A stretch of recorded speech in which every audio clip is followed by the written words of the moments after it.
Boa noite a todos. Mais uma noite de encontro com o professor Walter de Andrade, Projeto Iniciação. Boa noite. É com você, Gilberto.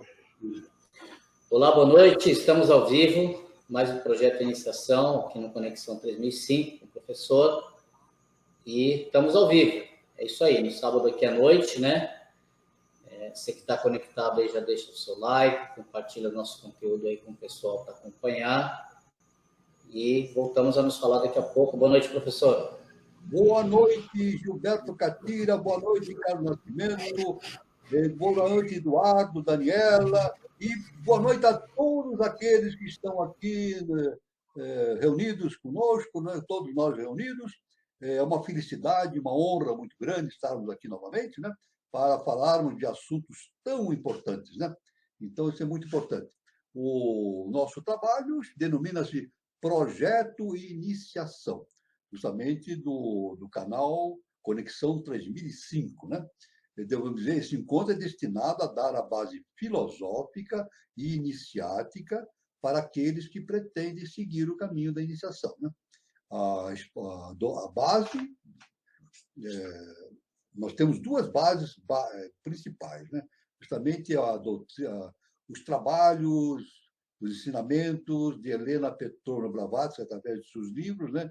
Incluindo a Doutrina Secreta, e os ensinamentos do nosso augusto mestre, professor Henrique José de Souza, fundador da Sociedade Brasileira de Eubiose, né? Então, o objetivo é a síntese do conhecimento a fim de propiciar aos pretendentes ao caminho da iniciação informações e valores importantes para essa finalidade. Outra finalidade que nós sempre ressaltamos, né, sempre, né, outra finalidade do encontro é propiciar a reflexão a respeito do momento evolutivo que a humanidade está vivenciando neste início do século XXI e início da era de Aquários. Sempre lembrando, isso a gente se lembra sempre, nosso querido professor Henrique José de Souza, ele sempre destacava que o Brasil é o celeiro, é o fundamento, é a base da nova civilização que vai surgir no planeta Terra. Então, o Brasil, pátria do Avatara Maitreya, patrimônio da Ordem de Cristo, não é isso? E berço da nova civilização. Então, isso é muito importante nós ressaltarmos sempre, né? Devemos dizer que, para seguir o caminho da iniciação, desenvolver o projeto de iniciação, cada um quer desenvolver isso, né? Então, é necessário, conforme os grandes mestres, todos os mestres afirmam isso, é necessário que a pessoa se filie a uma escola de iniciação. Isso é básico, não tem outro caminho, é necessário. Isso, se filiar a uma escola de iniciação. A questão é encontrar uma escola de iniciação que siga rigidamente os preceitos, os fundamentos da ciência iniciática das idades. Esse é o desafio. Repetindo, o desafio é encontrar uma escola que siga rigidamente os preceitos da ciência iniciática das idades. E uma indicação que nós damos, aí a minha Márcia Lins, boa noite a minha prima Márcia Lins, que está presente, né? A minha querida prima. Por isso que nós indicamos a Sociedade Brasileira de Eubiose, fundada pelo professor Henrique José de Souza. Agora, a pessoa pode perguntar, como é que eu posso seguir o caminho da eubiose? Muito simples, a parte inicial. Entra no Google, digita lá na busca do Google, Sociedade Brasileira de Eubiose. Vai aparecer o link da Sociedade Brasileira de Eubiose. E entrando no link, lá tem um botãozinho, você clica lá, tá onde estamos. Então, aí aparecem todos os departamentos existentes no Brasil e no exterior. Então, o que a pessoa vai fazer? Entra em contato com o departamento, né? Lá tem o telefone, tem o e-mail, tem o link do site do departamento, né? Aí entra em contato com o departamento e pergunta, né, quando vai começar o grau básico, né, que justamente chama-se grau peregrino. Normalmente inicia-se no início do ano, né? Então aí está a oportunidade. Então é só fazer o contato com o departamento e estabelecer o caminho para o seu desenvolvimento do projeto e iniciação. Aí está o caminho, então, a Sociedade Brasileira de Eubiose. Hoje, nós temos a presença aqui, nós já verificamos, do nosso irmão Itamar Oliveira, né? Nós estamos aqui desenvolvendo o programa número 35, é isso? Então, no programa 34 eu iria responder, mas por algum motivo o Itamar não esteve presente, né? Mas a pergunta foi relativa ao programa 33, né? Quer dizer, o anterior ao de hoje, né? Então, nosso irmão Itamar deixou uma questão lá, né? uma pergunta, né? Uma solicitação que ele fez, né? Ele falou o seguinte, o nosso irmão Itamar: fale um pouco da estrela polar do norte, do sul e o ducto do Caijá. Qual a influência das estrelas para a humanidade? Então, realmente é um assunto muito vasto, né? É um assunto muito vasto. O que nós vamos falar aqui, nesse momento, é uma síntese desse assunto que é enorme, é infinito, né? Então, nós temos que, sempre dissemos aqui, e fica bem claro, que existe uma relação muito grande entre as estrelas e o planeta Terra, né? A gente sabe, né? Baseado nos ensinamentos da Helena Petrovna Blavatsky, né? Tudo no universo tem vida, tudo tem consciência. Então, não existe um lugarzinho no universo onde não existe a consciência ou vida. E as estrelas também são habitadas, né, por seres de consciência superior, né? E não podemos saber classificar o nível de consciência que existe nas estrelas, porque aí foge ao nosso conhecimento humano, né? Mas sabemos que nas estrelas, apesar de serem caldeirões fervilhantes, né? São fornalhas no espaço, mas existe vida no mundo hiperfísico, né? E tanto que o nosso mestre, o próprio nosso mestre afirma, né, que o nosso sistema solar gira ao redor da estrela Sirius. É uma estrela de primeira grandeza da constelação do Cão Maior. Não só o sistema solar, nosso mestre diz, mais 6 sistemas solares. Então, são 7 sistemas solares que giram ao redor de Sírios. E Sírios, segundo o nosso mestre, o professor Henrique de Souza, tem uma hierarquia enorme de seres de uma consciência espiritual enorme, né? E nos dão toda a influência necessária para a nossa evolução planetária, né? Agora, aqui, levando a pergunta para a direção do que solicitou o nosso irmão Itamar, devemos dizer que, com relação à estrela polar não, veja bem, a estrela polar hoje está relacionada com o Polo Norte, né? A estrela polar. Mas o Polo Norte da Terra ele muda frequentemente, né? Frequentemente, que eu digo, são milhares, milhões de anos. Né? Mas isso aí, a gente fala frequentemente porque em termos de existência do universo, né, o universo tem bilhões e bilhões de anos, isso aí realmente são frações de tempo. Né? Então, a estrela polar ela muda sempre. Então, aliás, o Solon, o grande pensador Solon da antiga Grécia, lá por ano 350, não sei exatamente, lá em volta de 350 a.C., ele esteve no Egito conversando com os hierofantes. Né? E lá o hierofante falou para Solon que a Terra, o eixo da Terra havia invertido. Antigamente era invertido. Isso foi dito lá para Solon, no Egito, né? Que há muitos séculos, muitos milhares de anos, a Terra girava em sentido contrário. Ou seja, o Sol nascia no oeste. Hoje ele se põe no oeste. Né? Hoje o Sol nasce no leste e põe-se no oeste. Isso. Mas com essa inversão, com o eixo invertido, então o Hierofante falou para Solon que há muitos milhares de anos, né, o Sol nascia no oeste e punha-se no leste. Então, veja bem. Então, significa que a posição do Polo Norte vai mudando com o tempo. Né? Aliás, nós temos aqui, podemos citar mais um fato, que quando, na existência da Atlântida, o eixo da Terra era perpendicular à eclíptica, ou seja, era perpendicular ao plano de rotação do planeta Terra ao redor do Sol. Era perpendicular. Quando houve a queda atlântica, então houve o quê? A inclinação do eixo da Terra. Houve a inclinação do eixo da Terra, 23 graus e meio. Né? Então, isso aí originou o quê? As estações do ano.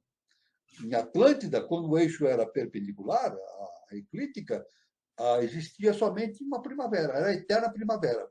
Com a inclinação do eixo, então originou-se o quê? As estações do ano. E originou-se também o que nós chamamos de a precessão dos equinócios. Isso é muito importante. Isso significa, então, o seguinte, que o eixo da Terra, que está apontado para a região norte, ele vai girando assim, ciclicamente, fazendo um círculo ao redor do tempo. Né? Esse círculo, né, esse girar do eixo da Terra, conforme a astronomia sabe, e a ciência iniciática também, se dá em torno de 25.770 anos. Isso, a gente, arredondando para 26 mil anos,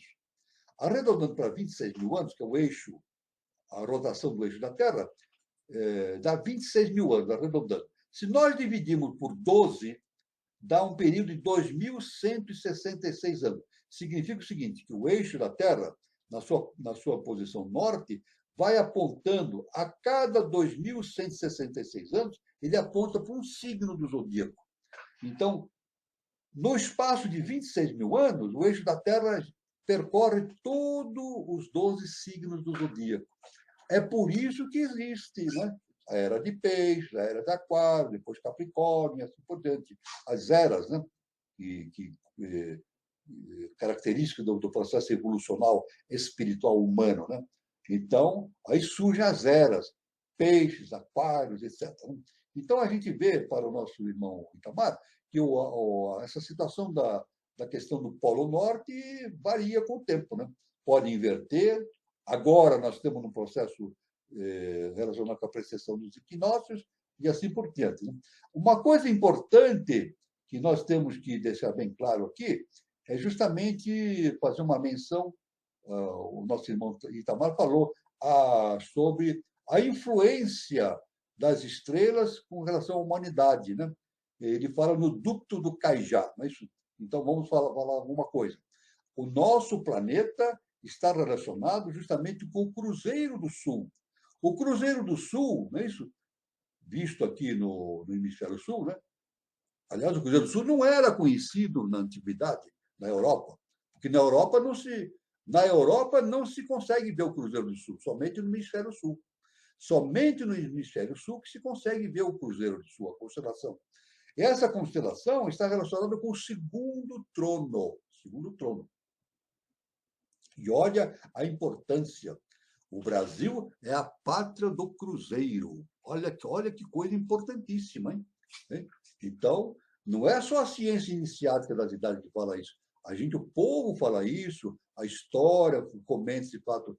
O Brasil é a pátria do Cruzeiro do Sul, que representa o segundo trono. E do segundo trono descem energias. Então, o segundo trono é como um vórtice, né? Um ponto por onde passam as energias cósmicas, descem, passam pelo segundo trono e projetam-se na Terra. E projetam-se como?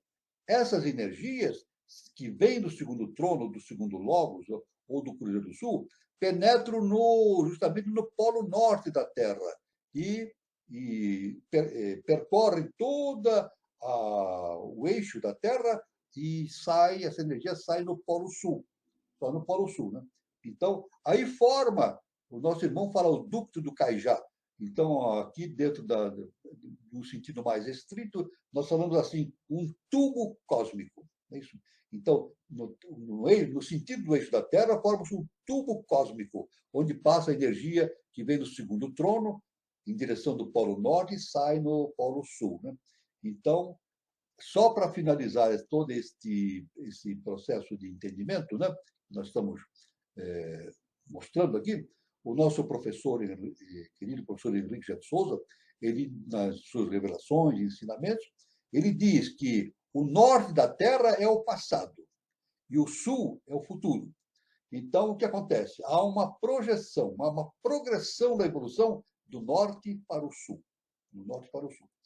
Agora, essa progressão não se faz em linha reta, do norte para o sul. Ela exerce como se fosse uma hélice. É helicoidal, um sentido helicoidal. Então, vem do norte e, no sentido helicoidal, vem progredindo, progredindo, até chegar no sul. Né? Hoje, nós conhecemos a nossa atual fase, justamente é chamado caminho da mônada, ou o caminho de Ió, né? Caminho de Ió, o caminho da mônada, que atualmente veio da Europa, né? do mundo europeu, né? da Península Ibérica para o Brasil, né? Para o Brasil, e está aí se relacionando nós vemos uma união, né? Ibero-ameríndia, né? Justamente essa energia que vem, o progredir da mônada da Europa para terras americanas, para justamente a eclosão de uma nova civilização. Então, o assunto é muito vasto. Na palestra que nós vamos apresentar, né, no domingo que vem, no Departamento da Moca, que é justamente falando sobre o mistério oculto, né, o mistério oculto do Quinto Império, né, nós falamos justamente desse progredir dessa consciência espiritual desde o tempo de Nabucodonosor, né, na antiguidade, né, que foi ensinado pelo profeta Daniel, todo esse conhecimento, e todo esse fluxo energético e evolucional vem caminhando e vem justamente em direção da América do Sul, das Américas, né? Justamente projetando um quinto estado de consciência que mundialmente os estudiosos chamam do Quinto Império. Então, aí está um convite para todos que quiserem assistir à palestra, está lá esse convite. Né? Aliás, eu devo dizer que essa palestra já existe no YouTube. Né? Quem não puder ir na Moca pode assistir uma palestra que eu já fiz há tempos atrás, está no YouTube, lá, só procurar lá, né? O Mistério Oculto do Quinto Império, né? Então, pode acessar e pode ver todo o assunto que está relacionado com essa questão. Muito bem. Então, nós vamos aqui continuando, né? Seguindo nossa trajetória de estudo, focalizando justamente os ensinamentos de Helena Petrovna Blavatsky, né? Sobre o simbolismo arcaico universal, relacionado ao volume 2 da Doutrina Secreta. Né? Então, nós vamos continuar com esse estudo, né? Que é muito vasto, né? Aliás, é tudo muito vasto, né?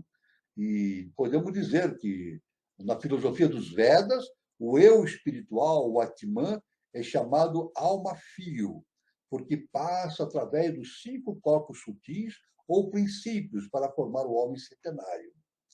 As crenças nas hostes das inteligências invisíveis, de vários graus, têm todos os mesmos fundamentos. A verdade e o erro se acham misturadas em todas. A extensão exata dos mistérios da natureza só se encontra na ciência esotérica oriental. Veja bem, fundamento, né? O conhecimento, a extensão de todos os conhecimentos está justamente naquelas tradições que vêm lá da antiga Índia, né? Claro que não veio não é o nascedouro não é a Índia, é algo que vem de Atlântida, da Lemúria, de tempos imemoriáveis, né? Para justamente fazendo esse caminhar do conhecimento na face da Terra, né? Tão vastos e profundos são que só uns poucos iniciados mais elevados, cuja existência é conhecida só de um punhado de discípulos, são capazes de assimilar o conhecimento. Todo esse conhecimento profundo, somente alguns iniciados têm uma profunda visão a respeito desse assunto, né? É claro que o despertar deste conhecimento profundo, deste saber cósmico, né, depende justamente do quê? Do autoconhecimento. É o único caminho que pode propiciar a expansão desse entendimento. É o caminho do autoconhecimento. Como Jesus falou, conhecereis a verdade e a verdade vos libertará. Conhecer a verdade é conhecer o Deus que existe dentro de nós. Por isso que Jesus, vós sois Deus.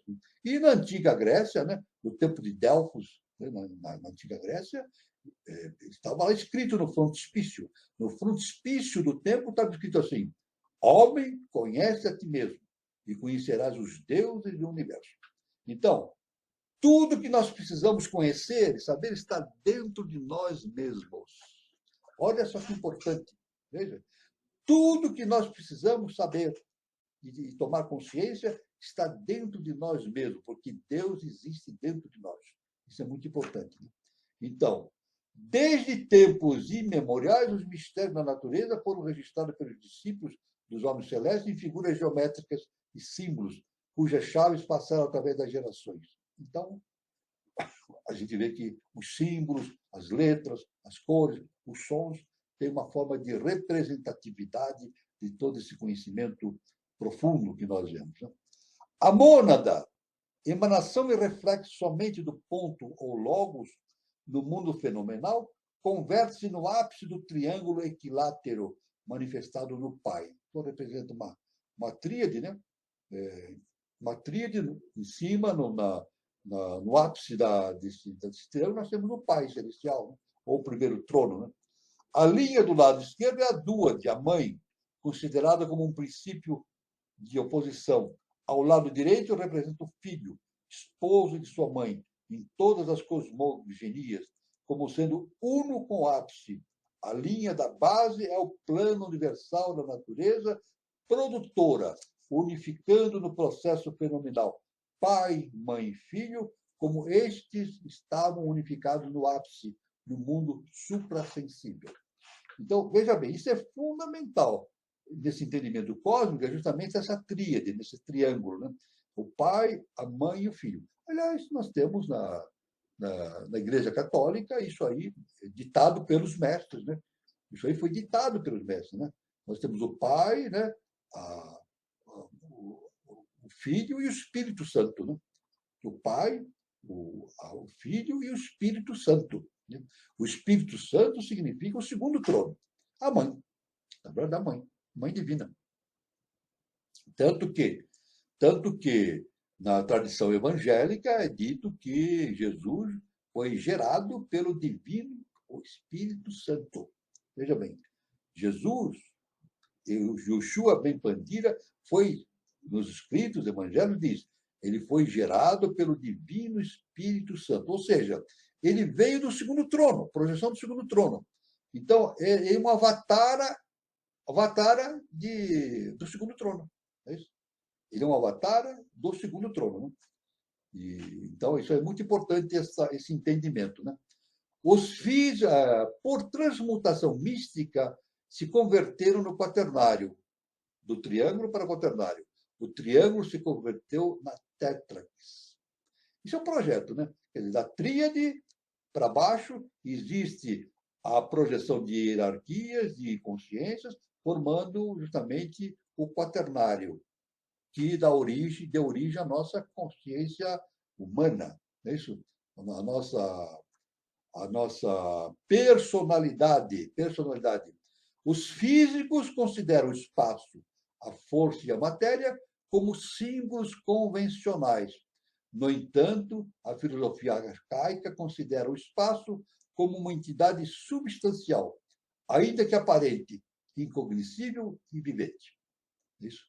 O espaço é o mundo real, enquanto o nosso mundo é o mundo artificial. Quer dizer, a gente está falando, quando a gente fala do espaço, a gente fala no espaço infinito, no espaço cósmico, que transcende aquela noção que nós temos do espaço imaginário que nós temos. Então, isso aí, aliás, a teoria da relatividade com Einstein já nos indica essa relatividade do espaço e do tempo. Não foi o grande avanço que Einstein nos trouxe através da sua teoria, né? A relatividade do espaço com o tempo. Tanto que ele diz que, na verdade, não existe tempo e espaço, e sim o contínuo espaço-tempo. O espaço e o tempo estão agregados. O espaço e o tempo são agregados. Então, isso é muito importante, né? Existe uma relação muito grande. E relacionando esses dois termos, né? Incluindo a energia, está a velocidade da luz, que para Einstein, em sistemas fechados, não pode ser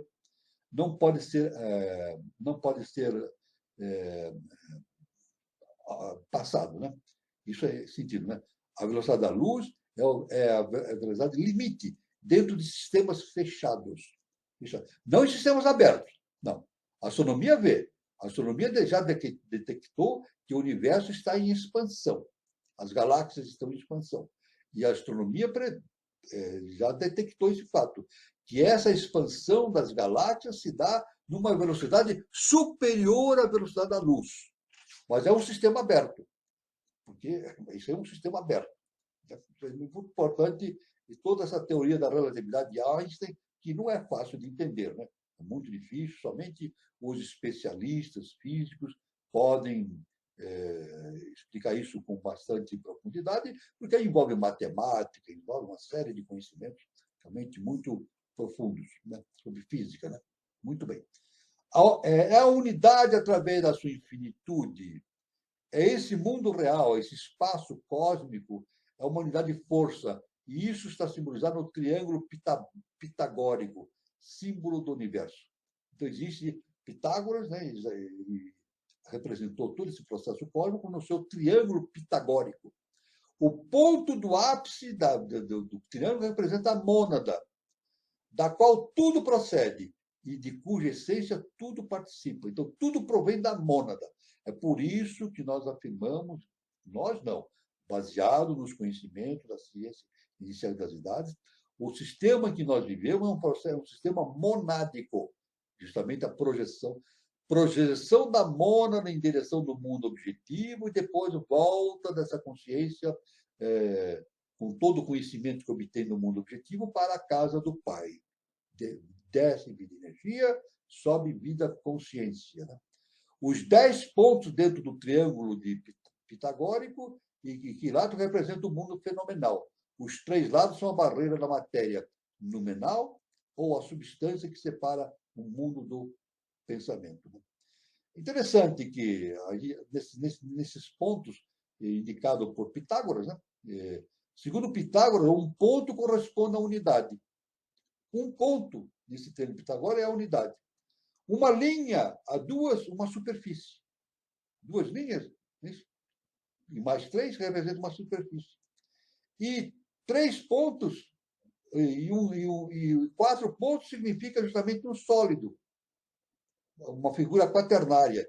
E definia um ponto como uma mônada que tem posição e é o princípio de todas as coisas.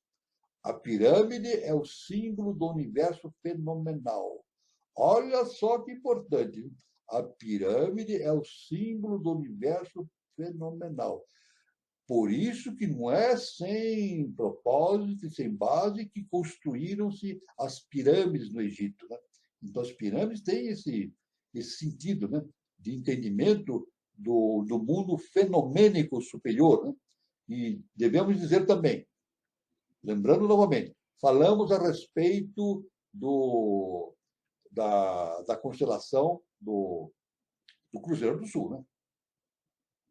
A constelação do Cruzeiro do Sul é constituída por 4 estrelas e uma estrela no meio que é ligeiramente desviada, que vulgarmente chama-se de a intrometida, que ela está ligeiramente desviada. O nosso mestre, o professor Henrique de Souza, ele nos diz o seguinte: se nós imaginarmos, nós podemos conceber, observando esse quaternário também dessa constelação do Cruzeiro do Sul e esse pontinho, essa estrelinha no meio, nós podemos imaginar que nós estamos visualizando uma pirâmide e nós estamos vendo essa pirâmide pela base. Estamos chegando à pirâmide, Cruzeiro do Sul, pela base. Veja bem a importância do significado da pirâmide nesse sentido cósmico, né? Isso aí baseado também no estudo da Pitágoras, né? Do triângulo pitagórico e assim por diante, né? Então, Pitágoras considerava a linha como correspondente à dualidade, porque era produzida pelo movimento da natureza indivisível e formava a união entre 2 pontos. Então, 2 pontos para uma linha, né? Então, 2 pontos, uma linha, né? Os 4 pontos da base do triângulo pitagórico correspondem a um sólido. É isso? Os 4 pontos da base do triângulo correspondem a um sólido, ou um cubo, que combina os princípios de comprimento, largura e profundidade, pois nenhum sólido pode ter menos de 4 pontos limites extremos. Então, você vê que o triângulo pitagórico ele dá todo esse processo, né, da existência do ponto, da linha, do plano representado por 3 pontos, e depois 4 pontos representando o cubo, né, que é justamente o formato espacial da coisa. Então, aí está. O assunto é muito vasto. Existem obras e mais obras, trabalhos e mais trabalhos sobre o triângulo pitagórico, nós não podemos entrar em detalhes aqui, que aí teríamos que desenvolver uma palestra específica sobre esse assunto, né? Mas, então, nós devemos dizer o seguinte, olha, pode-se dizer o seguinte: a inteligência humana não pode conhecer uma unidade indivisível sem a aniquilação da ideia com o seu sujeito. Isto é um erro, pois existe o que chamamos metamatemática e metageometria. Metamatemática seja aquilo que está além da matemática e metageometria, aquilo que está além da geometria. Assim como Platão, ou seja, Platão, Aristóteles, ele desenvolveu os princípios básicos da metafísica. Não é isso? Ele estudava física, que foi a base do conhecimento científico atual, mas ele também tinha trabalho sobre a metafísica. Meta quer dizer além de. Meta seria além de. Então, metafísica é tudo aquilo que está além do físico.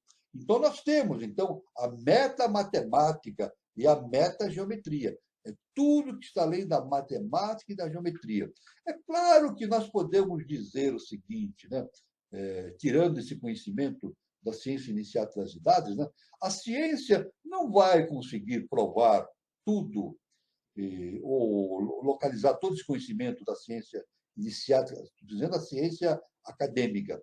Não vai conseguir atingir esse conhecimento superior através simplesmente do uso da matemática.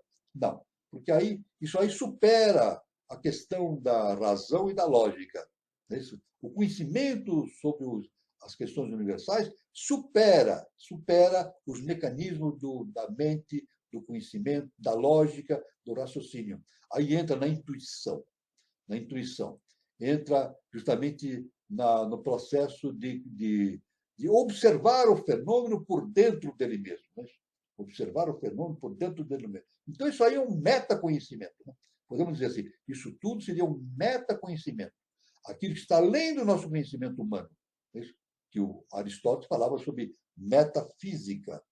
O ensino se originou na Índia. O ensino, tudo que nós tivemos, veio da Índia como origem. Nos seus escritos milenares que estão lá, que nós conhecemos. Né? E O ensino se originou na Índia e foi ministrado por Pitágoras na Europa. Olha só a importância de Pitágoras nesse conhecimento todo. Deitando um véu sobre o ponto e o círculo, que nenhum mortal pode definir, a não ser com abstrações incompreensíveis, ele colocou a origem da matéria cósmica, diferenciada na base do seu triângulo pitagórico. Assim, se converteu este último na primitiva figura geométrica. Veja que importante todo esse conhecimento, né, da Pitágoras, da Índia, e todo o desenvolvimento desse triângulo pitagórico, que tanto se fala. Né? Então, veja bem, como nós dissemos anteriormente, a pirâmide é o símbolo do universo fenomenal.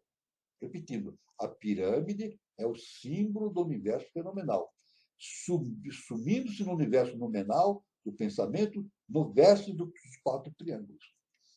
Isso. A pirâmide dá essa visão, né? Da união daquilo do conhecimento cósmico superior com a base, o mundo físico denso. Não é à toa que no Egito se construíram pirâmides. Mas não foi só no Egito que construíram pirâmides. Nós temos pirâmides aqui entre os maias, entre os astecas, e na antiguidade também, no leste europeu, né? Em vários países, né? Da Suméria, nós temos indicações de construções piramidais. Isso é muito importante. Então, veja bem que e a HPB, Helena Petrovna Blavatsky, e o nosso mestre também deixa muito claro nos seus ensinos, que esse mistério que envolve as pirâmides só será compreendido a partir do 3º milênio. Isso. O que nós conhecemos sobre as pirâmides é muito pouco, muito pequeno. A HPB diz que nós não entendemos ainda o significado real das pirâmides que estavam lá no Egito. Né? A ciência, a história acadêmica, né, nos dá a construção da pirâmide como há 4.000 anos, foram construídas há 4.000 anos. Mas não é bem assim, né? Não é assim. Pela ciência inicial das idades, a construção das pirâmides é anterior ainda a 40.000 ou 60.000 anos. Isso é muito mais antigo. A construção das pirâmides é de uma época muito mais antiga do que aquela que a ciência, a história acadêmica entende, né? Então, veja bem, deitando um véu sobre o ponto e o círculo, que nenhum mortal pode definir a não ser com abstrações incompreensíveis, ele colocou, Pitágoras, a origem da matéria cósmica diferenciada na base do triângulo. Assim se converteu este último na primitiva figura geométrica. Isso aí é o trabalho do Pitágoras. Como dizíamos anteriormente, a pirâmide é o símbolo do universo fenomenal, né? E convertendo-se no universo numenal do pensamento, no vórtice de 4 triângulos. A dúada ou terceira mônada é a linha de união entre os 2 pontos. É a origem de todas as chispas nos 3 mundos ou planos superiores e nos 4 inferiores, que estão em constante interação e correspondência. Esta é uma doutrina oculta. Veja bem a profundidade, justamente, dos temas abordados por Helena Blavatsky na doutrina secreta. Né? Isso aí estamos seguindo justamente essas conceituações dadas na doutrina secreta, especificamente, no nosso caso aqui, momentâneo, no livro, no volume 2, que é justamente o simbolismo arcaico universal. Então, veja bem a imensidão desse conhecimento. Né? E veja bem, HPB, Helena Petrovna Blavatsky, nos trouxe esse conhecimento no século XIX. Então, o século XIX foi revolucionário. Se nós considerarmos, sob o ponto de vista de conhecimento, a validade dos conhecimentos iniciáticos dos livros trazidos e escritos por Helena Blavatsky. Então, foi uma coisa importante. E a base do conhecimento futuro tem a sua base no Ocidente, fundamentada nos ensinamentos de Helena Blavatsky. Aliás, ela mesma diz que não foi ela que trouxe os conhecimentos. Isso é importante. A HPB, dentro de uma humildade muito grande, ela disse que não foi ela que trouxe os conhecimentos. Ela foi veículo dos mestres. Veja que importante. Ela foi veículo dos mestres para trazer esses conhecimentos para a face da Terra no momento adequado que ela viveu, justamente em finais do século XIX. Isso é muito importante, né? Então, isso é uma doutrina oculta, conforme ela deixa bem claro na doutrina secreta, né? Como um emblema aplicável à ideia objetiva, o triângulo simples se converteu em sólido. Quando convertido em pedra, dá frente para os 4 pontos cardeais, na forma de pirâmide, e como figura imaginária construída, é isso, como 3 linhas matemáticas, simbolizou as esferas subjetivas, encerrando estas linhas um espaço matemático que é igual a nada, incluindo nada. Tudo que está fora da linha da matéria diferenciada, isto é, fora e além do reino mesmo da substância mais espiritual, tem que permanecer para sempre igual a nada. No reino da ciência esotérica, a unidade dividida ao infinito, é dividida ao infinito, né? Em lugar de perder sua unidade, aproxima-se com cada divisão aos planos da realidade única e eterna. O olho do vidente, ou seja, do iniciado, né, pode segui-la e contemplá-la em toda a sua glória pré-genética. Então, isso aí, resumindo toda essa ideia, de ver que de tudo isto que nós estamos vendo, né, essa divisão que nós estamos vendo no triângulo pitagórico, né, um ponto em cima, depois 2 pontos, 3 pontos, 4 pontos, até chegar ao mundo objetivo denso, né? Isto aí não perde a característica da unidade. Então, veja bem, é o que a HPB está falando aqui, né? Não perde a característica da unidade. Ou seja, Deus cria a multiplicidade, ou seja, o eterno, o Tati, o Aquilo, ele origina a diversidade, mas não se divide. Veja bem. Por isso que nós falamos, somos todos um. Isso é importante, esse entendimento. Deus, ou a divindade, o eterno, ele cria, ele origina a possibilidade da diversidade na nossa consciência, mas não se divide. Então, cada ponto do universo, por menor que seja, lá existe Deus presente. Isso, como dentro de nós existe. Então, no elétron, no átomo, nas partículas subatômicas, todas têm a divindade lá dentro, inclusive dentro de nós. Por isso que Jesus falou, vós sois deuses, tudo tem a divindade. Então, essa mesma ideia da realidade do universo subjetivo e da não realidade objetiva se encontra no fundo das doutrinas de Pitágoras e de Platão, porém só para os eleitos. Olha só o que a HPB fala, né? Então, Platão falava de uma maneira exemplar sobre essas questões, né? É claro que dentro de uma tônica pertinente ao seu tempo, uma tônica pertinente ao nosso tempo, é isso. Mas ele trouxe realmente, Platão, um ser de elevada hierarquia, ele trouxe esse conhecimento, né, para o mundo objetivo, e Aristóteles plasmou esse conhecimento através desse processo todo de manifestação. Aliás, se nós olharmos bem essas figuras de Sócrates, Platão, Aristóteles e Alexandre, nós vemos aí o triângulo pitagórico. Nós vemos exatamente o triângulo pitagórico. Então, nós vemos lá, Sócrates, a unidade, o pontinho lá em cima, né? Depois o 2, Platão. Platão ali, né? A segunda parte. Depois, 3, Aristóteles. E o 4, que é o quaternário, o mundo sólido, é justamente o imperador que foi educado por Aristóteles, Alexandre o Grande, né? Então, a gente vê, nessa relação de Aristóteles, Platão, de Sócrates, Platão, Aristóteles e o imperador, né? O imperador que nós falamos, né? Nós vemos a tríade pitagórica ali, permanente. Né? Você veja bem que essa tríade pitagórica dá origem, a base para o entendimento cósmico universal. Muito bem. A dúade, ainda que de origem do mal, matéria, né? a religião considera a matéria como uma coisa do mal, mas não é coisa divina.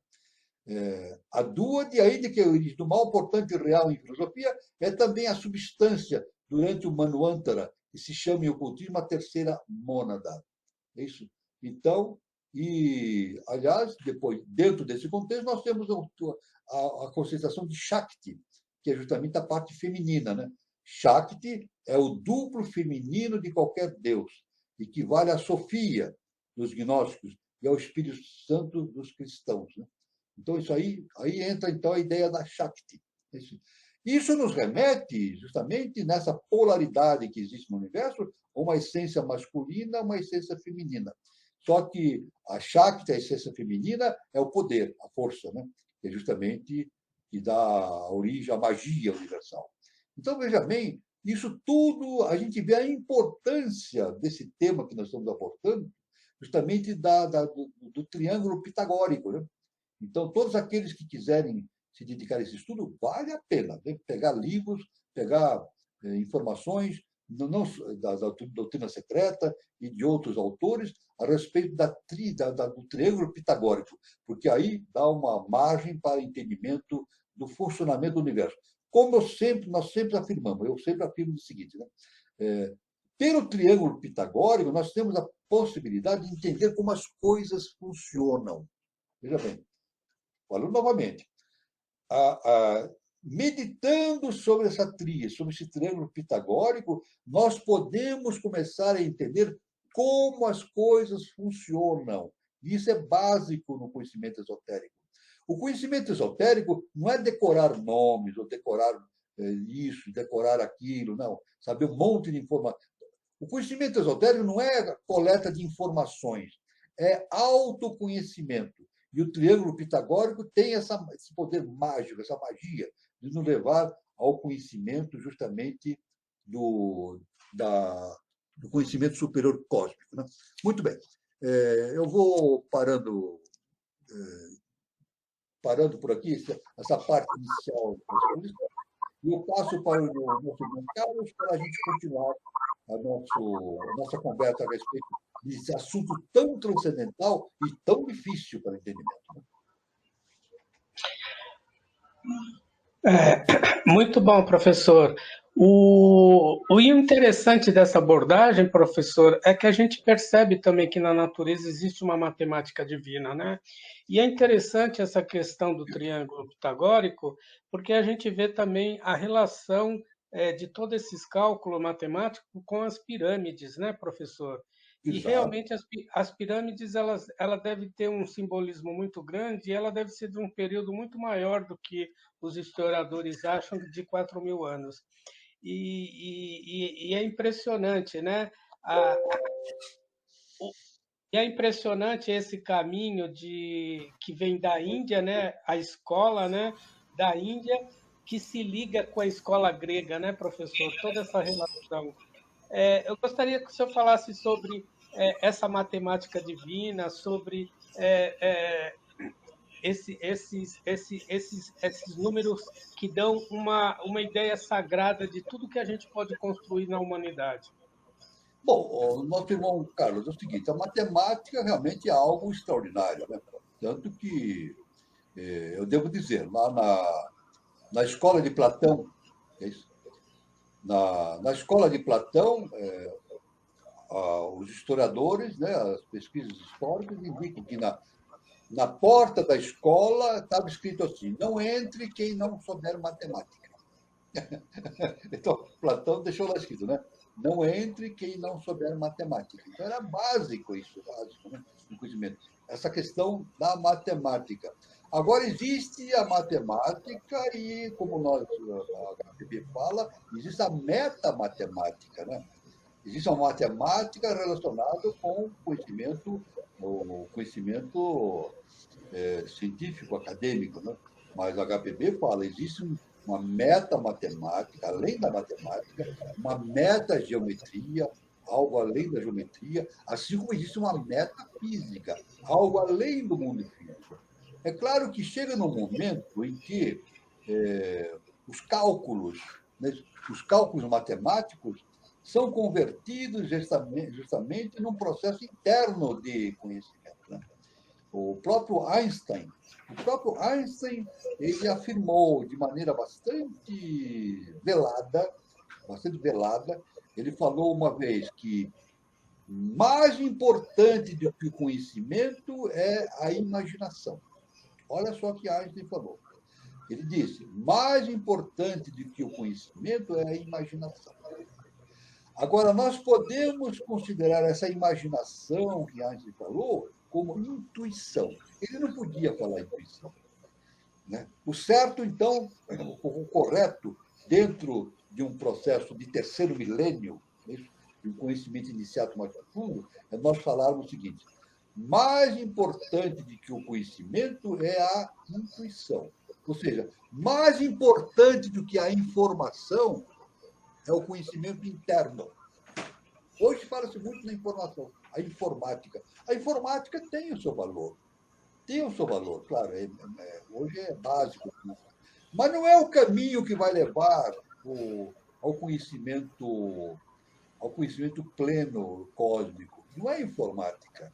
A informática é apenas um instrumento, mas ligado ao processo objetivo, material, informática. Por isso que é informática, ou seja, a informática lida com informações, lida com coisas que vêm do mundo, do espaço exterior para nós, do nosso mundo subjetivo.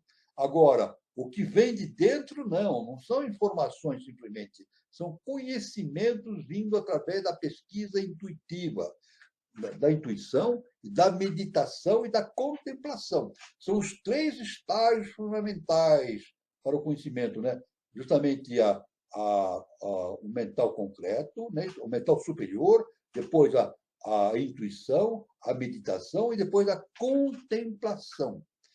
Então, nós caminhamos, nós temos esse caminho de entendimento para entender o universo, não de uma forma através de conhecimentos que vêm de fora, não de fora, mas conhecimentos que vêm de dentro.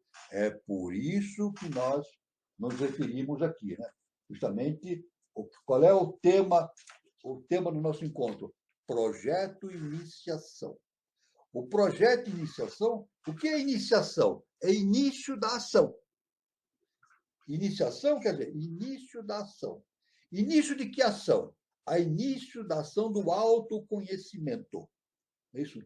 Somente o autoconhecimento vai possibilitar que a humanidade atinja um estado superior de espiritualidade. Não é pela informática. A informática é informação, simplesmente. Ela ajuda, dá uma base de sustentação para o nosso dia a dia, etc. Mas não é a base, não é o caminho que vai nos levar ao conhecimento superior.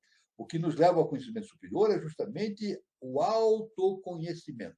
Então, essa relação que eu quero deixar bem claro, nosso irmão Carlos falou para falar sobre matemática, geometria, etc. Né? Então, a matemática e geometria, nossa atual, nos indica um caminho, mas existe uma meta matemática, uma meta geometria, e existe uma forma superior de entendimento que é justamente a gente consegue através do autoconhecimento. É o caminho que nos leva a atingir um estado de adeptado, ou seja, nos tornarmos seres superiores. Quando um ser humano, aquele que passa pela experiência humana, torna-se um adepto, ele deixa de ser um ser humano. Ou melhor, mais profundamente, ele deixa de vivenciar a experiência humana e passa a vivenciar a experiência super-humana. Esse é o caminho do entendimento. Muito bom, professor. Suas considerações, Gilberto? Muito bem. 2 recadinhos aqui, né? Essa semana nós chegamos aqui, o nosso canal chegou aí a 1.000 inscritos.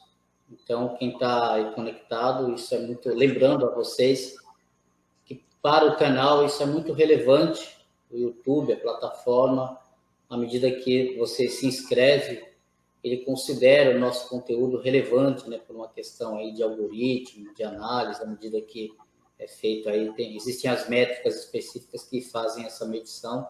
Então, para nós é fundamental Se você está assistindo ele aqui, no nosso canal, aqui ao vivo, ou mesmo depois gravado, inscreva-se no canal. Para nós, isso, a plataforma ela considera o nosso canal relevante.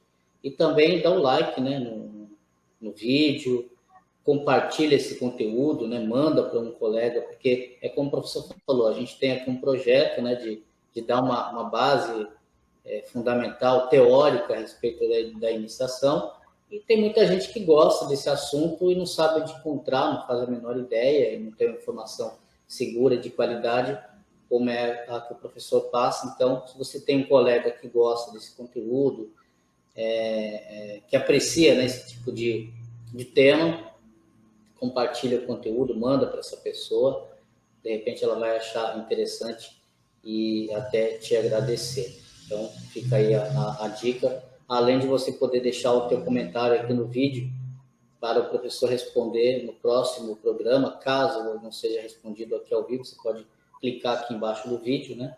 Deixar aí durante a semana alguma pergunta, algum questionamento. Todas as perguntas serão devidamente respondidas. Agora, sobre o que o professor estava falando a respeito dos números, né, professor? Há quem diga que os números eles são a base teórica para tudo que existe no universo, né? Isso é interessante, né? O senhor falou aí da questão da informática, da tecnologia, né?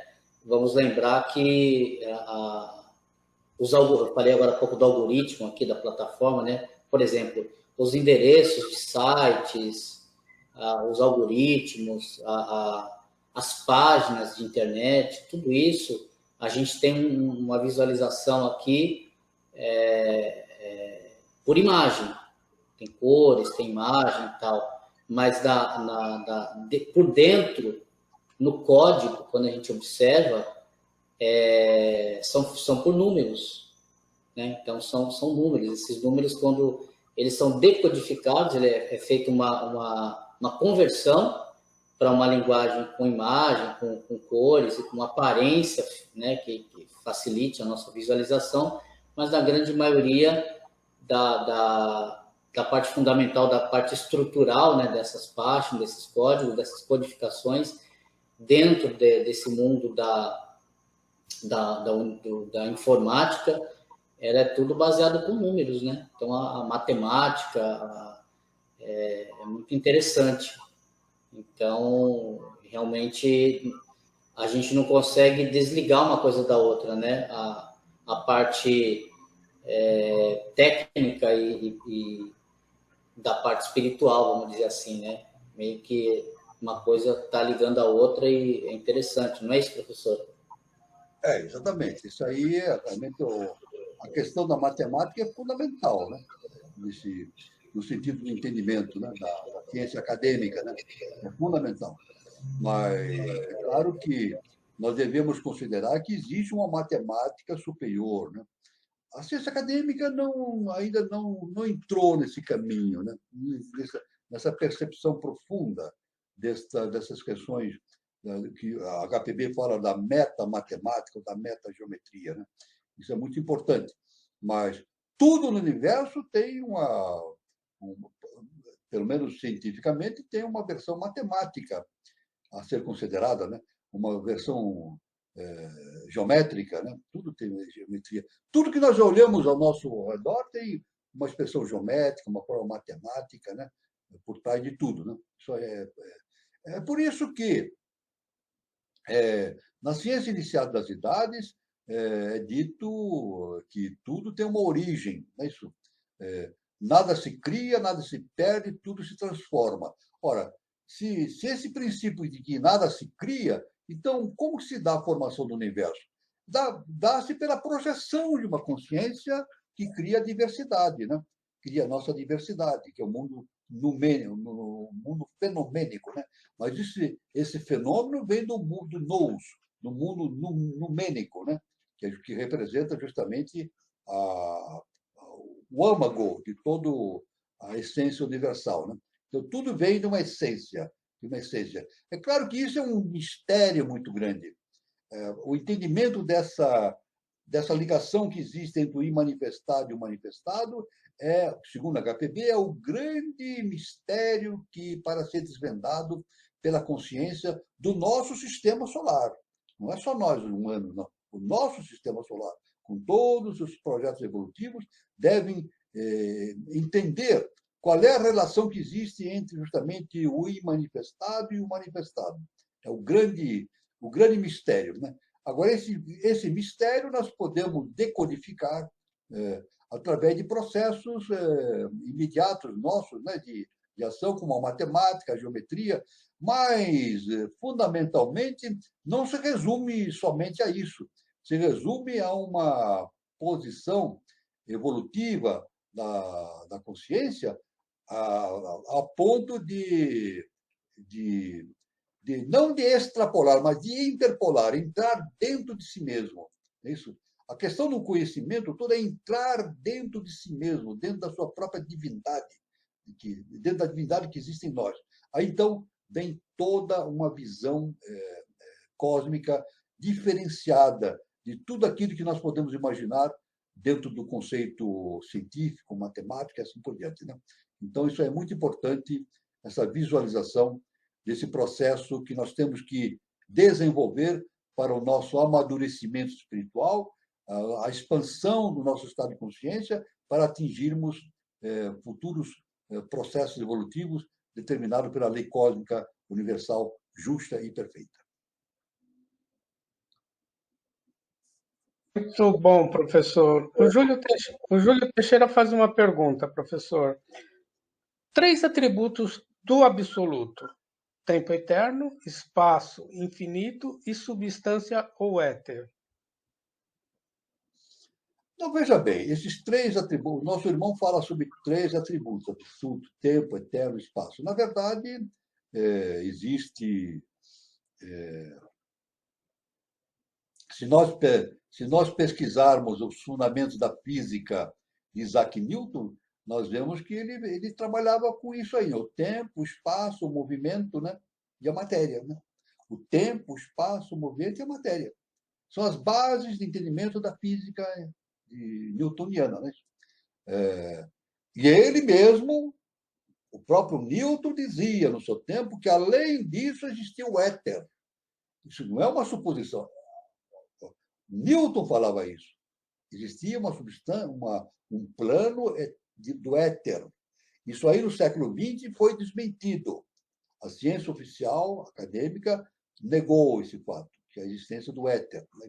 Porque entendia-se que o éter seria algo, uma substância que permeava todo o nosso universo. Né?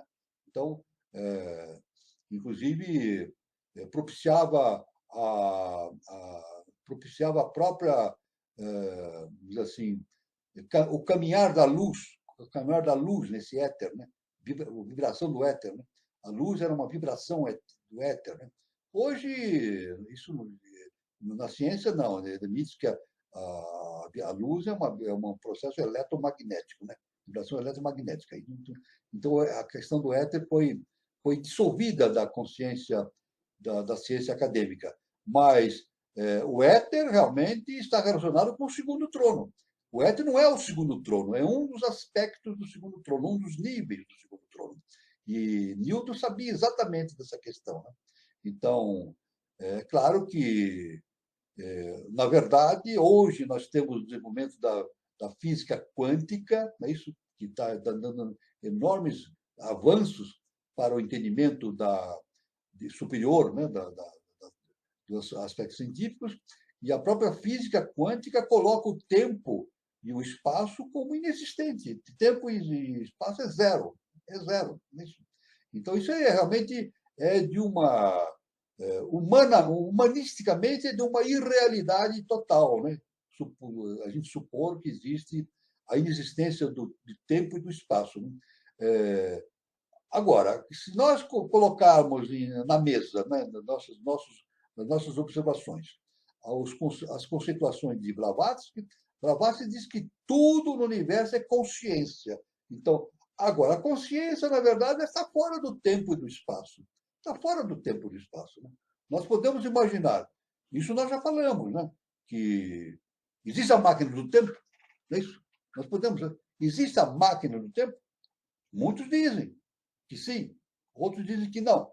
Um grande físico já falecido na nossa atualidade, ele afirmou o seguinte, que uma das suas afirmações científicas, e que tem muita lógica, né? Ele falou que se a máquina do tempo existisse, nós estaríamos recebendo visitas de seres do futuro. Ele raciocinou corretamente, né? Se a máquina do tempo, nesse aspecto da pesquisa científica, se a máquina do tempo existisse em algum lugar da linha do tempo, então hoje nós estaríamos recebendo viajantes do tempo. Então seria normal chegar alguém e olha, eu sou do futuro, minha máquina está aqui, olha, minha máquina aqui, eu usei essa máquina e vim do futuro para o presente seus, né? Isso não acontece. Então esse físico dizia que essa impossibilidade de nós entrarmos em contato com os seres do futuro já demonstrava a impossibilidade da existência da máquina do tempo. Mas isso na cabeça desse cientista, desse físico. Só que a cabeça desse físico estava ligado à conceituação da física acadêmica, né? Agora, realmente o tempo não existe na forma como nós entendemos. Tanto que, isso nós já comentamos, né? Aqui no nosso planeta, nós temos, não existe um tempo só, né? Nós temos um relógio, né? Estamos todos subordinados aos ponteiros do relógio. Não é verdade isso, não é verdade, né? Veja bem que interessante, no nosso planeta existem seres do futuro, existem seres que pensam no futuro, existem seres que vivem no presente e existem seres que vivem no passado.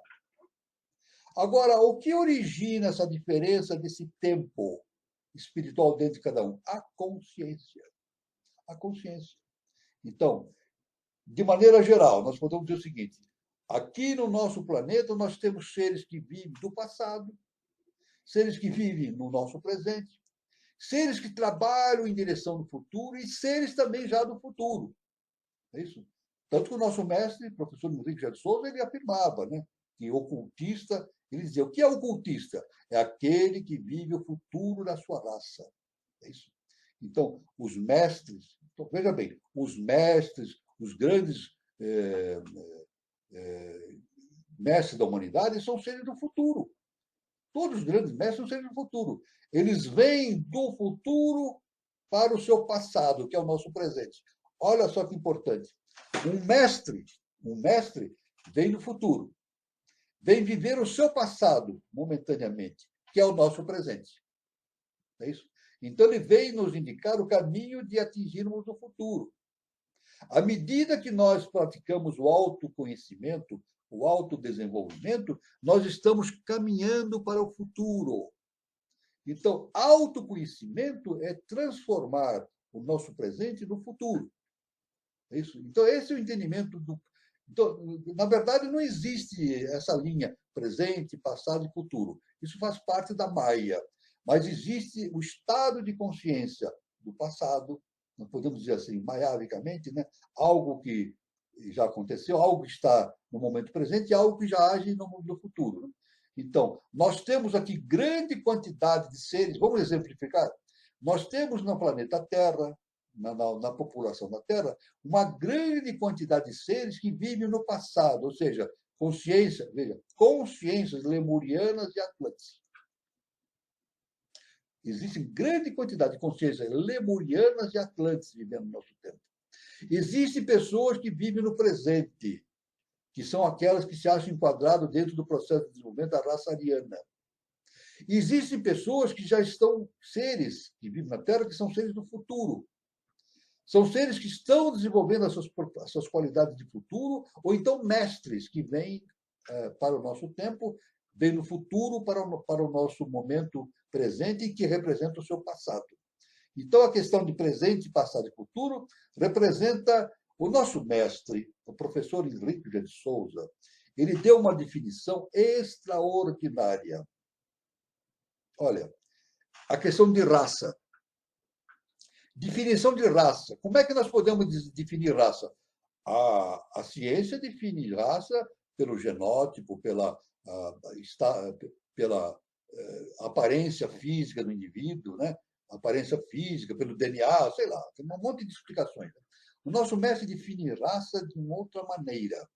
Ele diz assim: raça é estado de consciência. Vou repetir, conforme ensinamento do professor Henrique de Souza. Raça é estado de consciência. Então, será de uma raça no futuro aquele que viver um estado de consciência futura, cosmicamente falando. E será de uma raça anterior, do passado, aquele que vive de uma consciência anterior, como a raça lemuriana, a raça atlante e assim por diante. Né? Então, a gente vê, nessa constituição de tempo e espaço, nós vemos uma enorme diferença conceitual quando encaramos sobre o aspecto cósmico, iniciático, e quando nós encaramos sobre o aspecto da ciência acadêmica. Isso é uma grande diferença. Então, é isso aí que eu posso falar para o nosso irmão Júlio, né? Que a questão do tempo, do infinito, da substância, vai depender do estado de consciência daquele que está estudando essa questão. É isso? O estado de consciência do indivíduo que estuda esses assuntos todos é que vai definir o entendimento dele a respeito dessas questões, do estado de consciência. Né?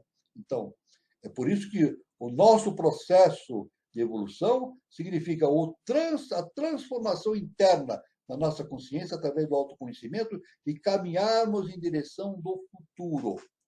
O futuro qual é? Nos tornarmos seres existencialmente vivendo uma experiência super-humana, depois uma experiência cósmica, subdivina e depois divina. Isso é muito importante. Então, é claro que esse é o grande desafio que existe na ciência e que esse desafio está sendo apresentado pela física quântica. A física quântica já vem trazendo esses desafios para esse entendimento modernos, né? Através do terceiro milênio, e que vai levar a espécie humana a um conhecimento superior. Muito bom, professor. O Guilherme coloca o seguinte: o quinto ponto seria o fim do tempo? Não, não. O quinto ponto é o nosso mestre para um quinto estado de consciência. Não é isso? Não. Seria um quinto sistema. Que sistema nós temos? Nós somos o quarto sistema evolutivo. Nós vivenciamos o quarto sistema evolutivo. É isso? Estamos partindo para o quinto sistema evolutivo. Mas não para por aí. Aí vem o sexto sistema evolutivo, virá o sétimo sistema evolutivo. Com isso, completa-se justamente os dias de Brahma, que vem desde o primeiro sistema até o sétimo sistema, atingindo uma oitava coisa. Esse 7 origina uma síntese, que é a oitava coisa. Depois, é claro que vão surgir novas possibilidades que a nossa mente não consegue identificar de imediato. Né? Aí entra nas noites de Brahma, que é a preparação para um novo ciclo evolutivo, e começa tudo novamente. Aí claro que só os grandes mestres podem ter acesso a esse entendimento, né? E dentro das suas relatividades, né? E porque entender isso é algo super cósmico, é uma coisa que está entender perfeitamente isso está fora da cogitação momentânea do conhecimento humano, né? Mas o quinto ponto não é o fim, não é apenas um ponto. Tem a sexta etapa, a sétima etapa, depois reúne tudo numa oitava coisa, a síntese e outras coisas aparecem. Agora, nós estamos caminhando para um quinto sistema evolutivo. O quinto sistema evolutivo. Aliás, nós podemos ver que lá no paraíso, no Éden, justamente, o Jeová representa os 4 dias da criação. Os 4 dias da criação. E aquela serpente que estava circulando e que levou a Eva a comer o fruto proibido é justamente a indicação da existência de uma quinta coisa. Jeová, os 4 dias. e aquela serpente, a serpente significa sabedoria, estava indicando o caminho para uma quinta coisa, um quinto sistema evolutivo. E é isso que nós estamos vivendo agora. Nós estamos caminhando para um quinto sistema evolutivo. É isso? E esse nosso caminhar para o quinto sistema evolutivo, o professor Henrique de Souza nos dá justamente um ponto bastante importante na evolução humana, que é justamente o ano 3005. 3005. Ele dá a indicação de que o ano 2005 foi o início da era de Maitreya, a era do Avatara Maitreya. Iniciou-se no ano 2005. Depois, mais 1000 anos, até 3005, com certeza a raça ariana, que é a quinta raça-mãe, deverá atingir um estágio de desenvolvimento bastante importante e dando origem a novas possibilidades evolutivas. O nosso mestre, nas suas revelações, nos indica mais 10.000 anos, além do ano 3005, com importantes desenvolvimentos do conhecimento humano relativamente à ciência iniciada das idades. Né? Então, isso é muito importante, esse entendimento. Então, respondendo ao nosso irmão Guilherme Guazelli Neto, o quinto estágio não é o ponto. Nós estamos vivenciando justamente o desenvolvimento de um quinto sistema evolutivo que está a caminho, né, e devemos atingir. Esse quinto sistema evolutivo corresponde justamente ao atingimento dessa consciência do segundo trono, né, que relacionamos com a constelação do Cruzeiro do Sul. Né? Por isso que é muito importante o Brasil como pátria do Cruzeiro, né? O berço da nova civilização. Veja só que agora a gente vai somando tudo, a gente vai somando todo esse conhecimento e vê que tudo está interagindo. Não há nada que colida, tudo interage, tudo tem uma conformação geral pertinente, né? Muito, muito importante. Com isso, nós vemos, sempre relacionamos esse entendimento com essa questão do verificarmos como as coisas funcionam. Como as coisas funcionam. E entendendo, iniciando o conhecimento de como as coisas funcionam, nós vemos que a lei cósmica é justa e perfeita, está tudo interrelacionado. E é claro que no nosso ponto de vista humano, nós vemos isso como uma conformação geométrica, matemática, mas que tem uma conformação também metamatemática, metageométrica e superior de entendimento. Muito bom, professor. O Júlio Teixeira ele pergunta o seguinte: toda atividade ou vida não é fruto do movimento? Ou, por outro lado, haveria algo animado sem movimento? Veja bem, é uma pergunta muito interessante, né?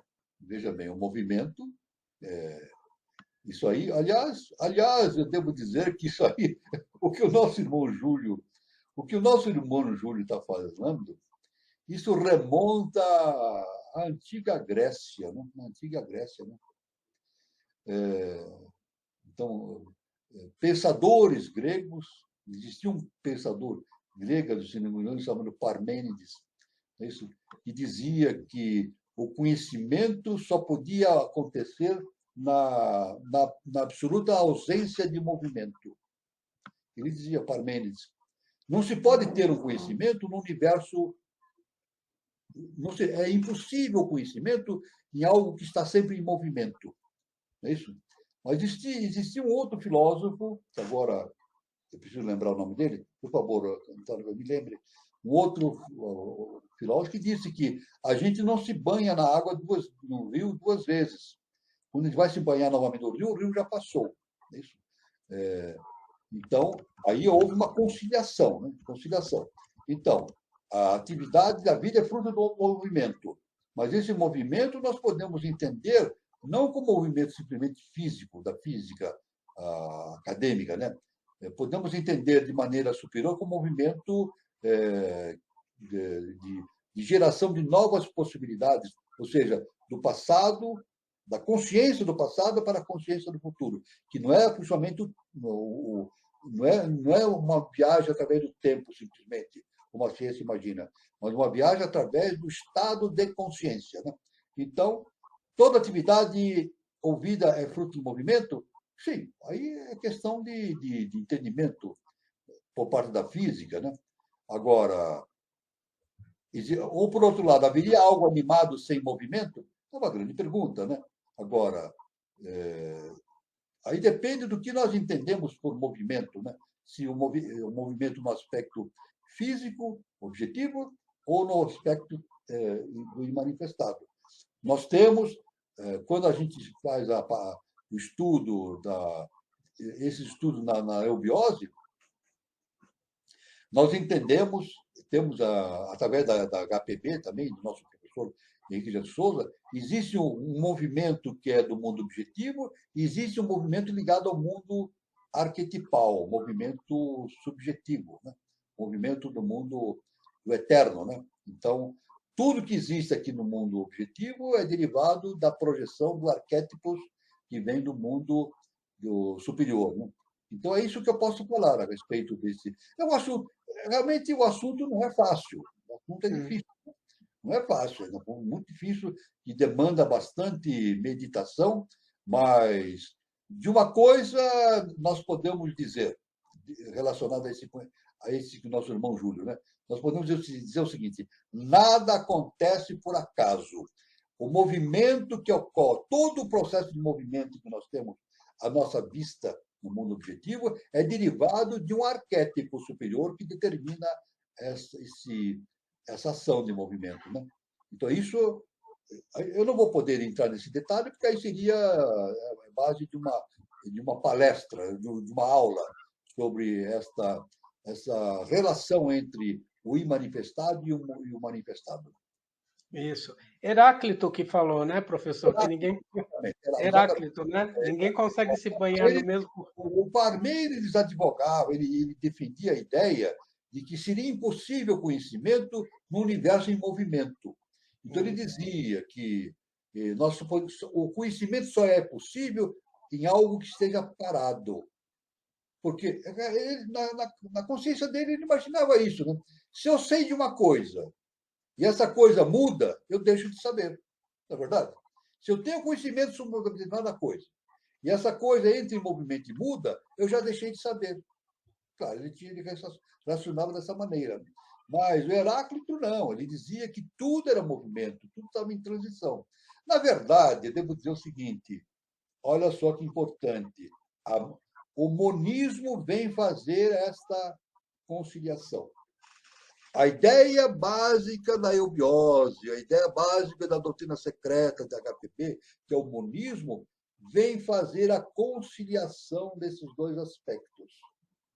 O monismo concilia esses dois aspectos. Ou seja, nada se cria. Não existe um criador que cria as coisas. Tudo já existe. Veja bem, tudo já existe. Essa criação é a projeção desses arquétipos no mundo objetivo denso. Então, a mônada, o processo de monádico, o monismo, explica ou nos permite o entendimento desses dois aspectos e faz a conciliação dessas duas posições antagônicas de Heráclito com Parmênides, né? Faz a conciliação. Na verdade, eles observavam o universo sobre dois aspectos, mas não existe a polaridade, né? Na verdade, não existem esses dois aspectos antagônicos. Existe um universo cuja a polaridade está expressa pela harmonização daquilo que a gente julga que é oposto. Por isso que o nosso mestre afirmou, antes dele partir, ele deixou essa afirmação para o nosso entendimento. Ele queria que todo discípulo entendesse a polaridade. Ele afirmou o seguinte: quem entende a polaridade entende tudo. Então, essa questão de Parmênides e Heráclito é justamente o jogo da polaridade. E esse jogo da polaridade, esse jogo polar, a conciliação desses dois aspectos se dá justamente pelo entendimento do processo do monismo. Muito bom, professor. E o Júlio Teixeira também coloca movimento de expansão do universo, né? É isso que expande o universo, esse movimento? Não, veja bem, olha. Agora eu pergunto. Agora, Veja bem, a ciência fala o movimento de expansão do universo. Agora, a gente faz uma pergunta para a ciência acadêmica: o que é o universo? A ciência tem uma explicação para isso? O que é o universo? Hoje a ciência diz, a ciência está entrando por um outro caminho. A ciência afirma, os cientistas estão afirmando que não existe um universo, é multiverso. Existem muitos universos, são bolhas. Existem universos paralelos, muitos universos. Mas não consegue, a ciência não consegue dar caminho para esse entendimento, porque está muito além do processo da capacidade de entendimento da ciência. Né? Então a gente pergunta, a gente fala assim, o universo está em expansão. Que universo está em expansão? O universo que nós temos em expansão é o universo físico, denso, que é a pele do universo. Veja bem que interessante. O que a astronomia estuda? Vamos agora estudar bem profundo, de uma maneira bem simples. O que a astronomia estuda? A astronomia estuda a pele do universo, a parte externa. Por dentro dessa pele existem os universos hiperfísicos, que a ciência nem desconfia disso. Não é isso? Justamente estado de consciência. Existe estado de consciência além do mundo físico denso, nos mundos hiperfísicos. Né? Isso nos escapa do conhecimento, esse multiverso. Né? Agora, a expansão, o universo está em expansão, as galáxias estão em expansão, mas isso é o nosso universo maiábico. Sempre lembrando, tudo isso que a ciência observa no movimento, através dos aparelhos, é maia, é o universo maiábico, é decorrente da projeção de arquétipos no mundo subjetivo. Então, isso é muito importante, esse entendimento, né, da questão do universo. Né? Agora, através do autoconhecimento, da evolução espiritual, nós tendemos para entender que, além de todo esse universo, nós temos o universo hiperfísico, que aí realmente expande muito, vai além do nosso conhecimento. Tanto que, mesmo no... Olha, quer ver uma coisa interessante?